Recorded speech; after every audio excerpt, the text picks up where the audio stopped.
오늘 우리에게 주신 하나님 말씀은 마태복음 1장 우리 18절에서 23절입니다. 오늘 우리에게 주시는 하나님 말씀은 마태복음 1장 우리 18절에서 우리 23절입니다. 다 함께 차셔서 함께 하나님의 말씀 보도록 하시겠습니다. 예수 그리스도의 나심은 이러하니라. 그의 어머니 마리아가 요셉과 약혼하고 동거하기 전에 성령으로 잉태된 것이 나타났더니 그의 남편 요셉은 의로운 사람이라 그를 드러내지 아니하고 가만히 끊고자 하여 이 일을 생각할 때 주의 사자가 현몽하여 이르되 다윗의 자손 요셉아 내 아내 마리아 데려오기를 무서워하지 말라. 그에게 잉태된 자는 성령으로 된 것이라. 아들을 낳으리니 이름을 예수라 하라. 이는 그가 자기 백성을 그들의 죄에서 구원할 자이심이라 하니라. 이 모든 일이 된 것은 주께서 선지자로 말씀하신 말씀을 이루려 하심이니라. 이르시되 보라 처녀가 잉태하여 아들을 낳을 것이요 그의 이름은 임마누엘이라 하리라 하셨으니 이를 번역한즉 하나님이 우리와 함께 계시다 함이라. 아멘. 아멘. 우리의 인생을 살아가면서 생각하고 계획한 대로 된다면 얼마나 좋겠습니까? 어느 누구도 인생이 생각하고 계획한 대로 잘 되지 않습니다. 그 이유는 무엇일까요? 그 안에 변수가 있기 때문입니다. 자, 변수의 사전적 정의를 보면 변수라는 단어에 뜨는 변하는 수, 변할 수 있는 수입니다.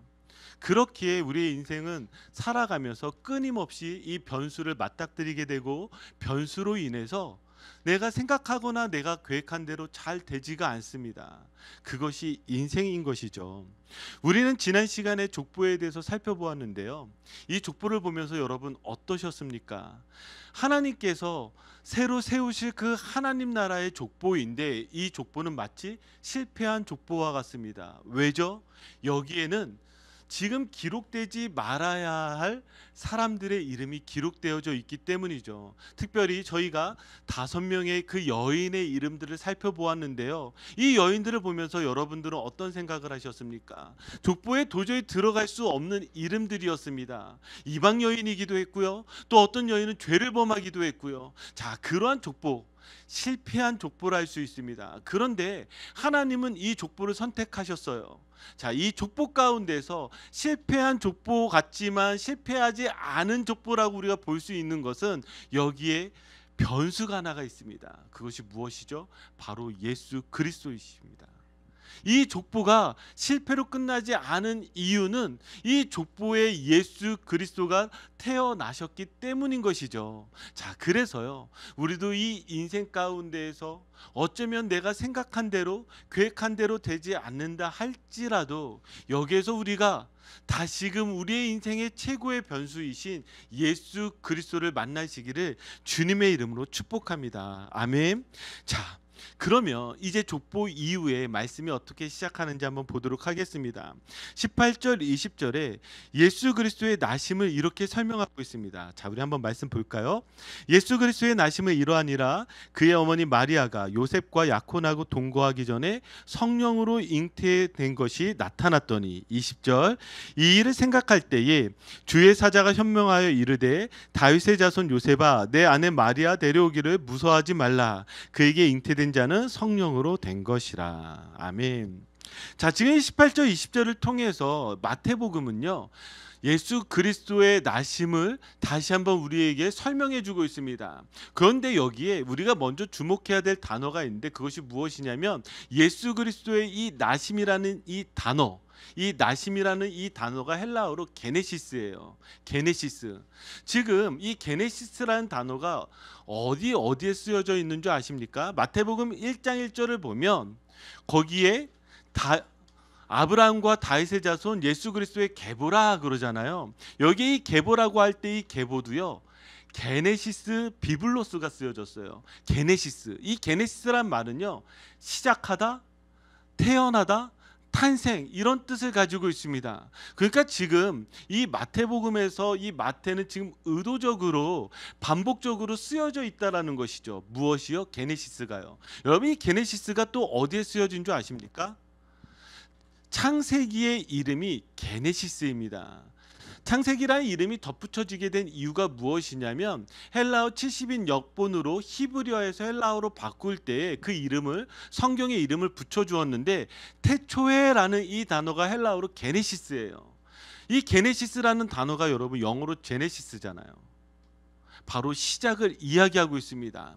그러면 마태는 지금 이 마태복음을 통해서 우리에게 무엇을 이야기하고 싶어 하실까요?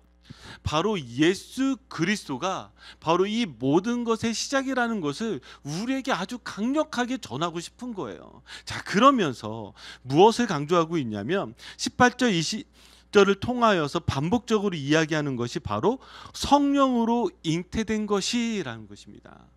지금 예수님의 탄생이요, 무엇이냐면 성령으로 태어나셨다라는 거예요.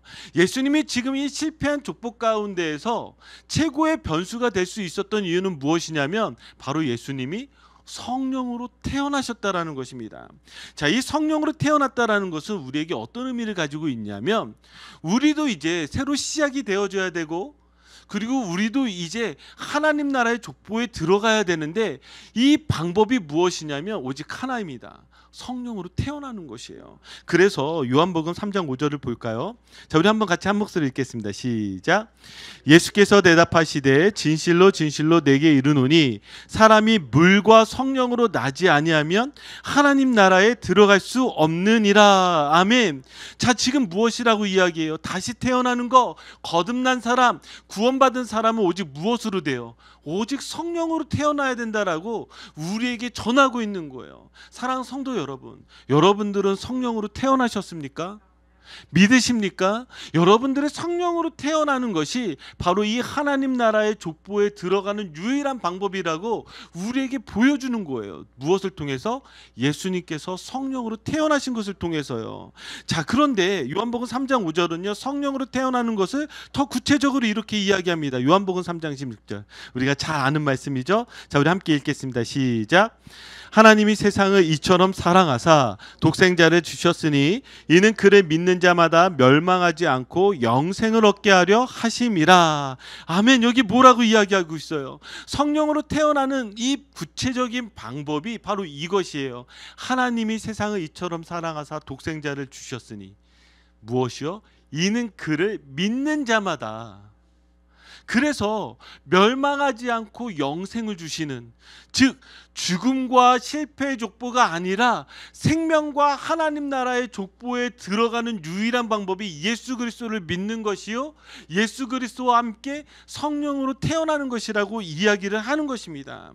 그래서 여러분 이 문장을 한번 기억하실 필요가 있습니다. 자, 저를 한번 따라해 보시기 바랍니다. 성령이 아니고는 죄를 깨달을 수 없고 예수를 주로 고백할 수도 없다. 자, 여러분 이 문장을 기억하세요. 성령이 아니고서는요, 죄를 깨달을 수도 없고 예수를 주로 고백할 수도 없습니다. 그러니까 여러분들이 사실 오늘 이 자리에 올 수 있었던 것도, 우리가 함께 예배를 드릴 수 있었던 것도, 우리가 예수 그리스도를 믿는 것도 여러분의 힘과 여러분들의 능력이 아니라 성령님께서 여러분들에게 그렇게 할 수 있게 해주신 거예요. 성령님이 여러분들을 예수 그리스도 안에서 다시 태어나게 해주신 거예요. 그것을 믿는 거예요. 여러분 믿으십니까? 바로 이러한 믿음의 고백이 필요한 것이죠. 자, 그런데 지금 예수 그리스도의 이 태어나심에 대해서 마태복음은 우리에게 전하면서 사이에 이 구절이 하나가 들어갑니다. 19절이에요. 그의 남편 요셉은 의로운 사람이라 그를 드러내지 아니하고 가만히 끊고자 하여. 지금 갑자기 이 요셉에 대한 이야기를 하면서 요셉이 의로운 사람이라고 이야기를 합니다. 왜 그럴까요? 지금 이 요셉은요, 마리아와 정혼한 관계입니다. 정혼이요. 이 약혼보다도 더 강력한 것이 정혼인데요, 결혼하기로 정해진 것입니다. 자, 그런데 어떤 일을 알게 된 거예요? 정혼한 그 여자가 임신했다라는 사실을 알게 된 것이죠. 그러면 어떤 일이 일어날까요? 당연히 이것은 파혼입니다. 쫓아낼 수 있어요. 그리고 이것을 가지고 문제시할 수 있습니다. 그런데 요셉이 무엇을 하냐면 여기에 그가 이렇게 이야기합니다. 그를 드러내지 않고 가만히. 지금 여기에 이 요셉의 이 성품을 보면서 지금 성경은 무엇이라고 이야기하냐면 드러내지 않고 가만히라고 이야기를 해요. 어떻게 이렇게 할 수 있었을까요? 자, 그 다음 구절을 보니까 꿈에 주의 사자가 현몽하여서 이야기를 하죠. 즉 요셉이 주의 말씀을 순종했다라는 것이죠. 그러면 세 가지를 알 수가 있는데 지금 성경은 요셉에게 의로운 사람이라고 이야기를 하면서 세 가지의 성품에 대해서 이야기를 합니다. 첫 번째는 무엇일까요? 드러내지 않는 거예요. 두 번째는 무엇일까요? 가만히라는 거예요. 세 번째는 무엇일까요? 주의 말씀에 순종했다라는 사실이죠. 저는 이것을 가만히 생각해 보니까 어쩌면 우리가 어떤 시선을 가지느냐, 바로 이 부분을 이야기하는 것 같아요. 다른 사람에 대해서 어떤 시선을. 제가 책을 읽다가 한 가지를 보게 되었는데 치매에 걸리지 않는 법에 대해서 좀 읽게 되었습니다. 치매에 걸리지 않는 법에 대해서 다양한 연구 결과들이 나왔는데 특별히 치매에 걸리지 않은 사람들을 조사하다 보니 세 가지가 나타났어요. 세 가지. 젊은 분들 잘 듣고 기억하셔서 나중에 꼭 치매 안 걸리셨으면 좋겠어요. 이게 정말 무서운 병이거든요. 자, 치매 걸리지 않는 분들을 유형을 보니까 세 가지의 유형인데 첫 번째는 무엇이냐면 활동적인 사람이랍니다. 활동적인 사람. 활발히 활동하면 활동할수록 치매에 걸리지 않는다 그래요. 두 번째는 무엇이냐면 새로운 것을 배우려고 하는 사람이랍니다. 자기에게 익숙한 것을 떠나서 새로운 것을 배우려고 하는 사람들이 치매에 걸리지 않는데요. 저에게 세 번째가 좀 더 다가왔는데 그것이 무엇이냐면 세 번째가 부정적인 시각이 아니라 긍정적인 시각을 가진 사람이라는 거예요.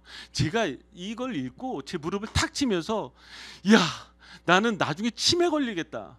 저 활동적이지 않죠? 새로운 거 배우기 별로 안 좋아하죠? 얼마나 부정적이에요. 큰일 났구나. 그때 제가 회개했다는 거 아니겠습니까? 제가 근데 특별히 세 번째요. 우리가 너무나 쉽게 이 부정적인 시각을 가지고 우리가 세상을 살아갈 때가 참 많습니다. 특별히 한국 사람들이요. 한국 사람들의 눈은요 얼마나 날카로운지 몰라요. 얼마나 날카로운지 몰라요. 여러분 집에서 같이 사시는 분 긍정적인 것이 많이 보이십니까? 부정적인 것이 많이 보이십니까? 다 부정적인 것이죠. 긍정적인 거 하나 찾은 날은 정말 대단한 날이에요. 어쩜 우리는 그렇게 부정적인 그런 시각들로 살아가는지 몰라요. 그래서요 결혼 생활은요 끊임없이 이 부정적인 것을 어떻게 가만히 드러내지 않고 덮어두느냐, 바로 이 싸움 아니겠습니까? 저는요 여기에 나와 있는 이것을 보면서 어쩌면 우리에게 이 하나님 나라의 족보를 이어가는, 어쩌면 하나님 나라를 세워가는 데 있어서 우리에게 말씀하시는 성품은 어떤 시선을 가지고 내가 다른 사람들을 바라보는가, 바로 그런 부분이 아닌가라는 생각을 했습니다. 교회 공동체가요 이게 참 중요합니다. 교회 공동체에서도요 똑같아요. 어쩜 이렇게 다른 사람들의 잘못된 점을 지적하는지, 말하는지, 보이는지. 여러분 교회는요 지적질하라고 모인 것이 아니라 뭐라고요? 드러내지 않고 가만히 말씀에 순종하는 것, 이게 교회에서 중요하다라는 거예요. 교회가 작으니까요 여러분, 제가 이 사람 욕하잖아요. 이거는 뭐 며칠이 걸리는 게 아니라 한 10분만 지나면 저 끝에 있는 사람까지 말이 다다다다다닥 전해져요. 야, 우리 목사님 오늘 설교할 때 실수했다더라. 뭐라고? 다다다다닥 해서 10분 후면 벌써 제 아이들까지 알아요. 이게 교회가 작으니까요 여러분, 꼭 기억하셔야 되는, 꼭 기억하셔야 되는 이 의로운 성품이 뭐예요? 드러내지 않고 가만히 말씀에 순종하시는 저와 여러분들이 되시기를 주님의 이름으로 축복합니다. 예. 뭐 이런 말 잘 안 하는데 이렇게까지 말하니 쑥스럽네요. 자, 그러면서 연결이 되어지는 것이 무엇이냐면, 자 21절입니다. 아들을 낳으리니 이름을 예수라 하라. 이는 그가 자기 백성을 그들의 죄에서 구원할 자이심이라 하니라. 아멘. 자, 여기에 이제 주의 사자가 이렇게 이야기를 합니다. 아들을 낳으리니 예수라 하라. 근데 이 예수가 무엇입니까? 여기에 그가 자기 백성을 그들의 죄에서 구원할 자이심이라. 이거를 헬라어 원문으로 조금 더 이 문장을 다시 보면 강조요법이 쓰여졌습니다. 그래서 자기 백성을 구원하실 분은 바로 그분, 예수, 이것을 강조하고 있는 거예요. 자, 그러면 자기 백성을 죄에서 구원하시기 위해서 예수님께서 이 땅 가운데 성령으로 태어나신 것이 바로 복음의 시작이요 하나님 나라의 시작이라는 것을 선포하고 있는 것이 바로 지금 여기에 나와 있는 이 21절의 9절입니다. 예수는 말 그대로요, 여러분 잘 아시다시피 히브리어로 예수아입니다. 정확하게는 여호수아이죠. 그래서 여호수아를 축약하여서 예수라고 합니다. 자, 여호수아의 뜻은 무엇일까요? 하나님은 구원이십니다. 하나님이 구원하시다, 이런 뜻입니다. 자, 그런데 구체적으로 하나님이 구원이십니다, 하나님이 구원하십니다, 이 여호수아를 예수로 줄이면서 더 구체적으로 지금 이 마태복음 우리에게 이야기합니다. 무엇이에요? 이 구원의 방식이 죄에서 구원하시겠다라는 거예요. 누구를요? 자기의 백성을 죄에서 구원하시겠다라는 것이죠. 그러면 여기에서 우리가 앞서 보았듯이 최고의 변수가 예수 그리스도이신데, 이 예수 그리스도가 어떻게 우리에게 최고의 변수로 다가온 줄 아십니까? 사탄이 우리를 무너뜨리려 했단 말이죠. 사탄이 우리를 무너뜨리려고 이 죄 가운데 사로잡았어요. 그러니까 명예가 있어도 혹은 권력이 있어도 재물이 있어도 사탄은 무엇을 생각한 거예요? 죄만 있으면 되는 거예요. 왜요? 죄만 있으면 그 모든 것을 가지고 있다 할지라도 그 사람은 무너질 걸 알고 있었기 때문이죠. 그런데 하나님은 그 사탄의 계획 가운데 최고의 변수, 누굴 준비하신 거예요? 예수 그리스도를 준비하셨단 말이죠. 예수 그리스도를 통해서 무엇을 하시는 거예요? 바로 우리를 죄에서 구원하셨다라는 거예요. 누구를? 자기 백성을. 자, 이 마태복음은요, 여기에서 이 자기 백성이라는 이 단어가 조금 더 우리에게 발전되어서 이렇게 이야기를 하는데요, 이 구절입니다. 마태복음 16장 18절입니다. 자, 우리가 같이 한 목소리 읽겠습니다. 시작. 또 내가 내게 이르노니 너는 베드로라. 내가 이 반석 위에 내 교회를 세우리니 음부의 권세가 이기지 못하리라. 아멘. 자, 여기에 이 자기 백성을 구원하시는 예수 그리스도가 뭐라고 이야기하냐면, 자기 백성을 여기 뭐라고 표현해요? 이 반석 위에 교회를 세우리니. 지금 하나님 나라의 족보에 있는 이 사람들을 향해서 자기 백성이라고 표현하고 있다가, 지금 이 자기 백성이 예수 그리스도로 말미암아 무엇으로 되어지냐면 바로 이 교회로 되어진다라는 것입니다. 즉 예수님께서 우리를 교회로 불러주셨고 교회로 세워주셨어요. 여러분들 한 사람 한 사람이 교회라는 사실이죠. 교회라는 사실이죠. 제가 이 구절을 묵상하고 있었을 때 지난주에 사실은 한 목사님을 만났는데 그 목사님과 교회 이야기를 했습니다. 자, 교회 얘기를 하는데 요즘 교회 얘기를 하면 모든 공통점이 있습니다. 무엇일까요? 다 힘들다라는 것이죠. 그분도 힘들고 저도 힘들고 저쪽 딴 목사님도 힘들고 뭐 다 힘들다라는 거예요. 왜요? 세상이 힘드니까요. 교회도 힘들 수밖에 없어요. 근데 교회 이런저런 문제들을 우리가 함께 같이 나누는데 문득 이런 생각이 들더라고요. 만약에 말입니다, 저희 교회가 좋은 교회라고 한다면 문제가 있을까요? 없을까요?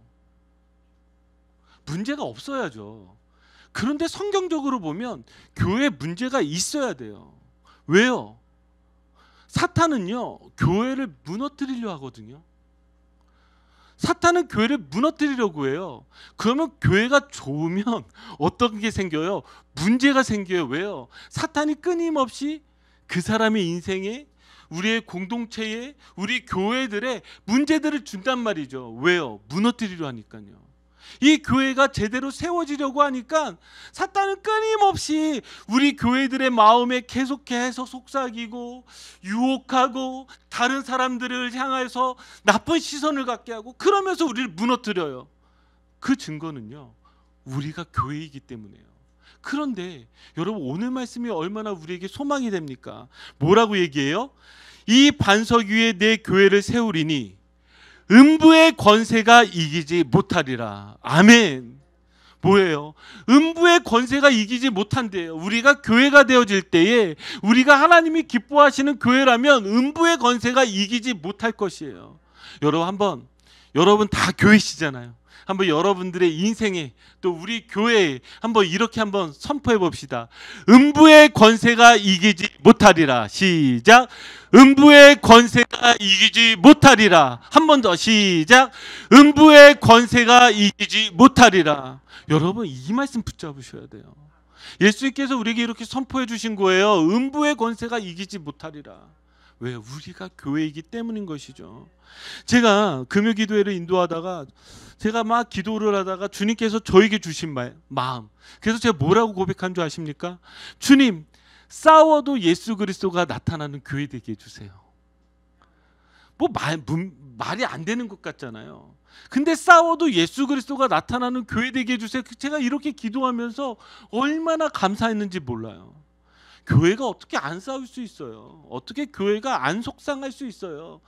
우리의 인생이 늘 싸우고 속상한 그 삶의 연속인데 어떻게 교회에서 안 그럴 수 있어요? 그런데 교회가 다른 게 하나가 있어요. 싸워도요 예수 그리스도가 나타나야 돼요. 그럼 이거 여러분 한번 가지고 여러분들의 가정에 적용해야 되지 않습니까? 싸워도 예수 그리스도가 나타나게 해주세요. 직장에도 그래야 되지 않습니까? 싸워도 예수 그리스도가 나타나게 해주세요. 내가 어떤 상황에서도 예수 그리스도를 선택하게 하시고 오직 예수 그리스도가 나타나게 해주세요. 그것이 바로 우리에게 소망이 있는 것입니다. 자, 이 소망이 있다라는 이 사실을 그 다음에 무엇으로 연결을 하고 있냐면 22절입니다. 자, 우리 같이 한 목소리 읽읍시다. 시작. 이 모든 일이 된 것은 주께서 선지자로 하신 말씀을 이루려 하심이니 이르시되. 자, 뭐라고요? 이 모든 일이 된 것은 주께서 선지자로 하신 말씀을 이루려 한다라는 거예요. 지금 예수님께서 그냥 우리 가운데 오신 것이 아니라 구약에서부터 계속해서 끊임없이 선포되어진 그 말씀을 온전히 이루시기 위해서 오셨다라는 것이죠. 보시겠어요? 마태복음 2장 15절에도 뭐라고요? 헤롯이 죽기까지 거기 있었으니 이는 주께서 선지자를 통하여 말씀하신 바 애굽으로부터 내 아들을 불렀다 함을 이루려 함이니라. 여기에서도 뭐라고 이야기하냐면 지금 선지자로부터 말씀하셨던 그 구약의 말씀들을 이루시기 위해서 이런 일들이 있었다라고 이야기를 하는 거예요. 지금 무엇을 강조하고 있죠? 하나님의 말씀을 강조하고 있어요.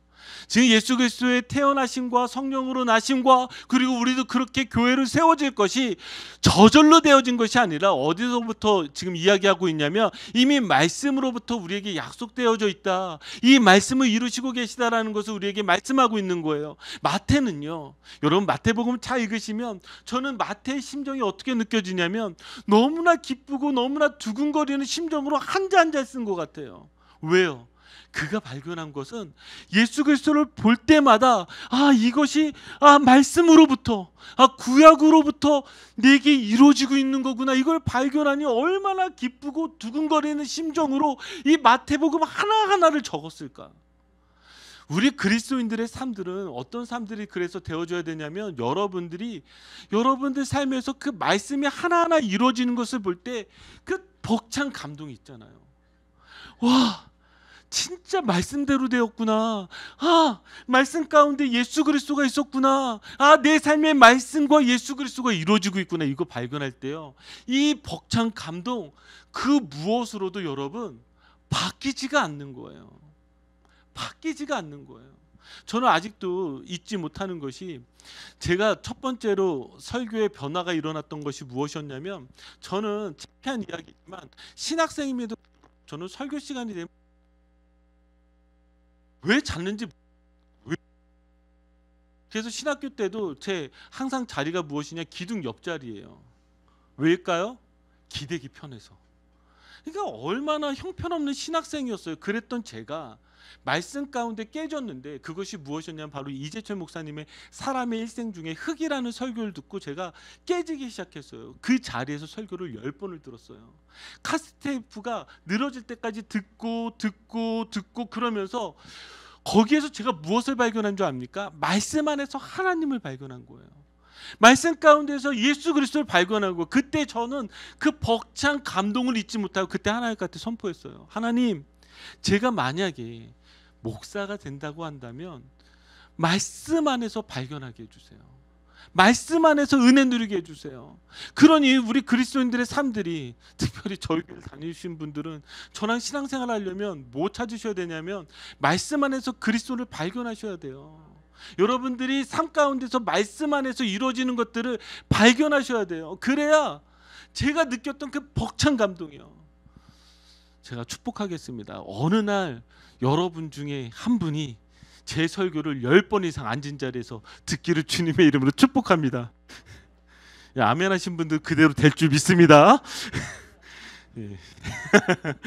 자, 우리 마지막 부분 한번 좀 넘어갔으면 좋겠는데요. 자, 23절입니다. 우리 같이 한 목소리 읽겠습니다. 시작.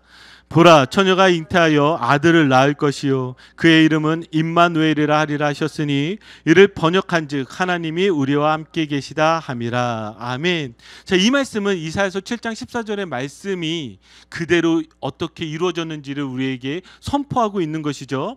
자, 여기에 지금 예수님을 다시 한번 우리에게 설명하고 있습니다. 임마누엘이라고 합니다. 자, 임마누엘의 뜻이 무엇입니까? 하나님이 우리와 함께 계시다. 우리가 창세기를 통하면서 창세기 가운데 우리가 배우게 된 가장 중요한 단어가 바로 하나님이 우리와 함께 계시다, 함께 하신다라는 이 임마누엘이라는 단어가 아니겠습니까? 자, 이것을 신약에 이르러서 다시 한번 좀 두 가지로 좀 해석을 하고 싶습니다. 첫 번째는 무엇이냐면, 자, 우리 한번 같이 여기에 나와 있는 글을 읽었으면 좋겠습니다. 시작. 예수님께서 우리와 함께 하심으로 구원의 완성으로 이끌어 가시겠다는 말씀입니다. 임마누엘이란 말은 무엇이냐면 우리로 하여금 구원의 완성으로 이끌어 가시겠다라는 말씀이에요. 자, 이 임마누엘이 마태복음 28장 20절에 다시 우리에게 이렇게 나옵니다. 우리 같이 한 목소리 읽겠습니다. 시작.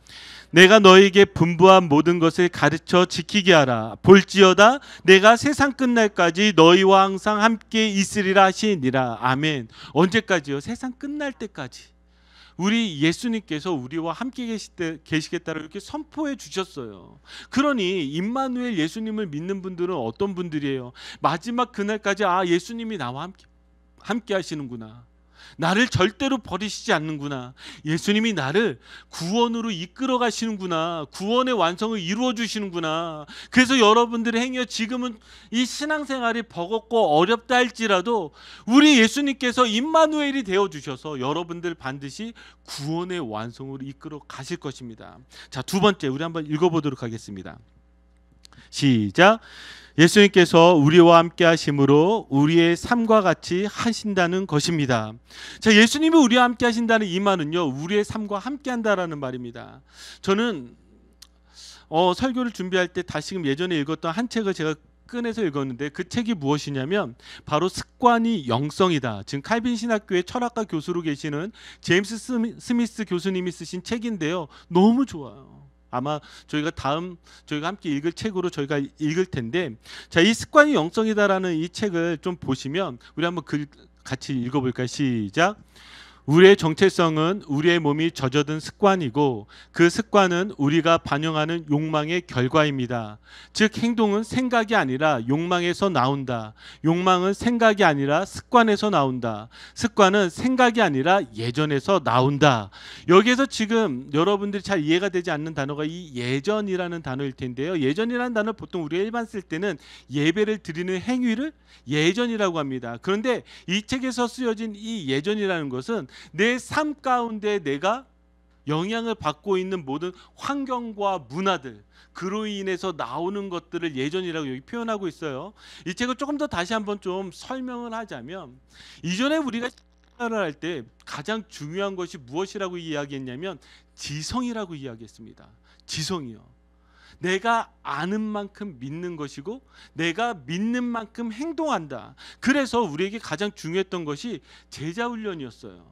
훈련이요. 그래서 어떻게든 우리의 지성을 어떻게든 더 많은 성경들을 알게 하는 것이 가장 중요하다라고 생각을 했습니다. 그런데 다시금 이 시대를 보니까 지성이 아니라 행동은 욕망에서 나온다라는 것이죠. 욕망에서 나온다라는 거예요. 여러분 한번 생각해 보세요. 여러분들이 아는 대로 행동하세요? 아니면 여러분들이 하고 싶은 대로 행동하세요? 어떤 것이 여러분들 더 좌지우지합니까? 대다수의 사람들은 내가 아는 것에서 행동하는 것보다 무엇이에요? 내 마음 가운데, 내 욕망 가운데 원하는 것들을 가지고 행동한다라는 것이죠. 운동하는 거를 해야 된다는 걸 다 잘 알아요. 근데 제가 가만히 보니까 어떤 사람들이 운동할 수 있느냐, 제가 이 책을 보고 답을 알았어요. 운동에 대한 욕망이 있는 사람만 운동을 하더라고요. 아니 저도 잘 알아요. 근데 운동할 때마다 힘들어요. 아 이거 왜 해? 근데 저희 교회 한 집사님이 끊임없이 운동을 하고 식단 조절하는 걸 보면서 제가 그때 알았어요. 아 이거는 운동을 사랑하지 않으면 죽어도 운동을 못하는구나. 그래서요 이 책의 원제가 무엇인지 압니까? 습관이 영성이다라는 이것은요 사실은 이 영어의 부제이고요. 이 영어 책을 보시면 원제가 있어요. 원제. You are what you love. 당신이 사랑하는 것이 바로 당신이다. 그러니까 내가 사랑하는 것을 따라 무엇이에요? 내가 살아가기 마련이죠. 그런데 이 욕망이라는 것이 무엇으로부터 나오게 됩니까? 그래서 습관이라는 것으로 나오게 돼요. 습관이요. 습관. 그러면 내 습관을 보면 진짜 내가 누구인지를 아는 거예요. 여러분들이 누군지 알고 싶으세요? 저한테 묻지 마세요. 여러분들이 여러분들 보시면 돼요. 여러분들의 습관을 보시면 돼요. 여러분들의 욕망이 어떻게 분출되고 있는지 여러분들이 가지고 있는 습관들을 보시면 바로 여러분들이 사랑하는 것이 바로 여러분 자신이라는 거예요. 자, 그런데 이 책의 제목이 습관이 영성이다라고 이야기했잖아요. 이게 왜 중요할까요? 저희가 신앙생활을 할 때 이 부분을 놓쳤어요. 그게 무엇이냐면 내 습관 가운데 내 욕망을 하나님의 것으로 채워가지 못하고 일주일에 한 번 여기에 와서 우리가 신앙생활 하려고 하니까 너무 힘든 거예요. 아니 내 습관이 영성인데 일주일에 한 번, 일주일에 한 번 오는 것도 대단하세요. 빠지지 않으시면 더 대단하세요. 근데 그것만 가지고 되지 않는다는 거예요. 왜요? 습관이 영성이니까요. 내 삶 속에서 신앙생활을 채워가지 않고 기도하지 않고 말씀을 읽지 않으면서 여기에서 단 한 번 이 예배를 가지고 승부하려고 하니까 얼마나 버거워요. 얼마나 지겨워요. 얼마나 힘들어요. 그러다 보니 우리의 신앙이 무너지게 됐다라는 거예요. 그래서 여러분 이 신앙의 싸움은 여기에서 승부 보는 것이 아니라 여러분들의 삶에서 승부 봐야 되는 거예요. 이거를 다시 마태복음으로 가져와 보세요. 그래서 예수님이 뭐라고 말씀하세요? 임마누엘, 우리와 함께 계신다라는 거예요. 자, 그 우리와 함께 계시는데 뭐가 문제가 될까요? 여러분들이 잘 아시는 요한계시록 3장 20절을 보면 라오디게아 교회를 향해서 예수님께서 말씀하셨는데 이렇게 했어요. 볼지어다 내가 문 밖에 서서 문을 두드리노니. 지금 예수님께서 문을 두드리셨단 말이에요. 그럼 여기에서 뭐 해야 돼요? 예수님 문을 두드려요. 그럼 뭐 해야 돼요? 문을 열어야 돼요. 문을 열어야지만 예수님께서 들어가서 그로 더불어 먹고 살리라라고 말씀해 주셨어요. 그럼 문제가 뭔지 아세요? 이 교회의 가장 큰 문제가 무엇이냐면 예수님이 밖에 계신 거 알아요? 나를 부르시는 거 알아요? 근데 문을 열지 않았어요. 자, 그런 그들을 향해서 요한계시록 3장 15절 16절, 자 우리 한번 같이 한 목소리 읽겠습니다. 시작. 내가 내 행위를 아노니 내가 차지도 아니하고 뜨겁지도 아니하도다. 내가 차든지 뜨겁든지 하기를 원하노라. 내가 이같이 미지근하여 뜨겁지도 아니하고 차지도 아니하니 내 입에서 너를 토하여 버리리라. 아멘. 지금 여기에 행위가 나와요. 행위가 뭐예요? 다시 우리가 읽은 책을 가지고 설명을 하자면 습관이겠죠. 너의 삶을 알아. 근데 너의 삶이 뭐라고 얘기해요? 차거나 뜨거워야 돼. 그렇게 이야기해요. 그러면 이 차다라는 말을 그냥 이렇게 해석을 해가지고 아 그러면 내가 예수님을 떠나서 그냥 내 맘대로 사는 삶이 아니라 이 환경 가운데에서 이 물의 원리를 가지고 이야기했을 때 지금 차든지 뜨겁든지 해야 되는데 뭐라고요? 이거의 반대. 미지근하대요. 미지근하대요. 그럼 어떤 일이 일어나요? 내 입에서 너를 토하여 내리리라. 그러면서 3장 20절을 말씀하셨단 말이죠. 그럼 어떤 말이 되는 거예요? 너가 내가 있는 것도 알아. 내가 너를 부르는 것도 알아. 근데 너가 너의 마음을 열지 않아. 그리고 너의 마음을 열고 나와 함께 더불어 살아가지 않아. 그러면 어떤 일이 일어나는 거예요? 내가 너를 토하여 버리리라. 문을 열지 않고 예수 그리스도와 함께 살아가지 않는 자들을 향해서 미지근한 물이라고 선포하고 계신 거예요. 어느 때요? 마지막 그날에. 그러니까 우리가 주님 만났을 때에 주님께서 우리에게 이렇게 얘기하는 거예요. 너 왜 이렇게 미지근해? 너 나 안다고? 내 음성을 들었다고? 근데 왜 너는 너의 마음의 문을 열지 않았어? 왜 나와 함께 살아가지 않았어? 왜 너의 습관 가운데 너가 살아가는 것들이 고스란히 나왔는데 왜 나를 사랑한다라고 거짓말했어? 우리 예수님께서 그렇게 말씀하시는 것이죠. 사랑하는 성도 여러분, 임마누엘 예수님을 믿으신다면 우리의 삶의 현장에서 함께 살아가야 됩니다. 여러분, 이것이 중요한 것이에요. 자, 이제 말씀을 마무리 짓도록 하겠습니다. 우리에게 전하여 준 이 복음은 우리의 인생의 최고의 변수입니다. 왠지 아십니까? 죽음을 향해서 달려가는 그러한 인생을 살던 여러분들을 예수 그리스도라는 변수로 이 자리로 불러주셨어요. 그리고 어떻게 살아가라고 말씀하시는 거예요? 죄를 쫓아 살아가는 것이 아니라 예수 그리스도와 함께 살아가라고 우리에게 그렇게 선포하고 계십니다. 여러분, 임마누엘 예수 그리스도와 살아가시기를 주님의 이름으로 축복합니다. 그래서 여러분들의 삶에 임마누엘 예수 그리스도가 온전히 드러나기를 주님의 이름으로 축복합니다. 기도합시다.